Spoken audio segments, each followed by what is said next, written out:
Retro Kevo back again. Now I popped over to Retro Stews, Retro Reviews YouTube channel the other day, and he had a video on his top 10 games ever, and in the comments he suggested I give it a go, and I thought to myself, flipping heck, that's a tough challenge, but no, I thought I'd give it a go. It'd probably change week to week, month to month, but we'll just go with it here and now.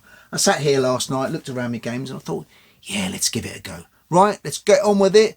They're in no particular order, but my first favourite game ever is Defender.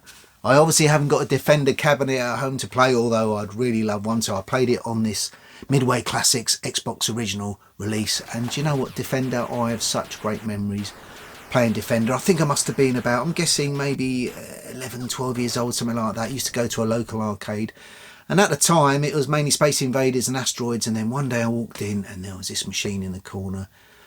It looked sort of mind-blowing really, had a lot of sort of buttons on it, but watching a few people play it, it looked quite complicated.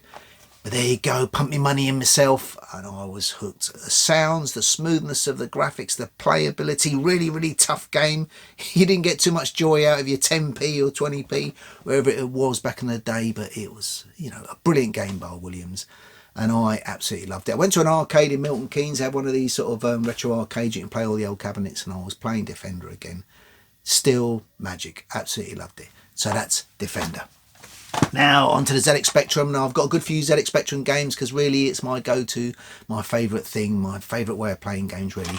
And let's go with Ant Attack, released in 1983. Look at that picture of the ant coming over the wall. Now that really got me when I was a young lad. Started playing the game. Yeah, very, very basic game when you look at it now, but yeah, I loved it. Going over into that sort of city, trying to find the woman, trying to find the girl and rescue her, avoiding the ants, throwing grenades, and it really stuck in my mind. I played it here this morning and I still was having great fun playing it. So Ant Attack had to go in my top 10. Now onto another Spectrum game, Ultimate Play the Game, Jetpack. What a game Jetpack was, 16K, incredible, so smooth, so playable, could play it for hours without getting bored. Me and my mates used to play it, and oh, I love Jetpack. It was one of the top games I thought on the Spectrum. Still really playable now. I was having a little go this morning to get a bit of footage, and I still absolutely love playing it. Jetpack, what a game. Now another 1983 release, as what Jetpack and Ant Attack, Manic Miner. I mean, what a game Manic Miner was. It's just a really, really brilliant game. Going over through all the rooms, trying to complete the rooms. I never did it, never got round to completing Manic Miner. I mean, it's one of them things I say, yeah, I might do it when I retire, if I ever retire. But yeah, to be able to play this game and finish it would be something, but I love playing it anyway. Back in the day, it'd be one of those games in the summer holidays, I'd, you know, get home, put Manic Miner on and play it for hours. You know, really struggle with it, but just really, really enjoyable, really, really playable game. Manic Miner, what a game. And then another ZX Spectrum game, 1984 release, Ultimate Play the Game again, Sabre Wolf. Now what a game this was, so colourful, so playable, so smooth, just a really good idea. Running around looking for the pieces, really, really quite a tough game. Another one I'm waiting for retirement to complete, but enjoyed playing it anyway. Just a really, really good game. It came out in these sort of better boxes, a little bit more expensive at the time these were, but you know, I'm really glad to have Sabre Wolf, and I play it reasonably regularly. It's a brilliant game. So on to the next one, 1985 release on the Commodore 64, Commando. I've said before in previous videos, I love the one-man army action games. This one on the Commodore 64, absolutely brilliant. The music by Rob Hubbard is brilliant. The gameplay, it was obviously an arcade machine as well, but just a really, really fantastic game. Really playable, exciting, looked great, just a brilliant game, and it had to be in my top 10. We move on to the Amiga. I was so glad I had an Amiga 500 back in the day. Well, not so much back in the day. I was a bit older. I was probably about 20. I was working.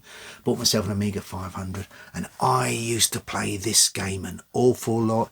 It's a sort of space strategy game where you're in this sort of universe and there's bad guys and they're starting on their planet. You're starting on your planet, and you basically have to overtake other planets, put some people on there, tax them, build up your sort of weaponry, build up your army, take over the next planet. And the sort of idea was that you took over the planet of your enemy. And I found it really tough. I think I only beat the first guy, which is sort of like a gorilla. I was really pleased to beat him, but I used to put a lot of time into this game. You know, I don't know if many people know about this game, but you know what? Supremacy on the Amiga 500 had to be in my top 10 again. Absolutely brilliant game. Right, we're getting there now. We're getting there now. 3 to go. Now this one, Super Mario World.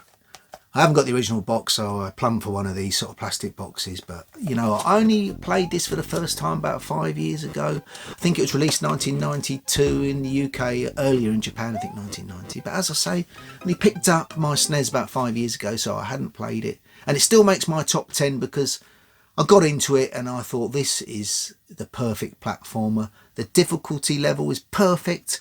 You know what, if you keep at it, you'll get there. That was the key. You know, at no point did I think I just can't do this. Tough, it was tough, but I managed to complete Super Mario World, and what an enjoyable game.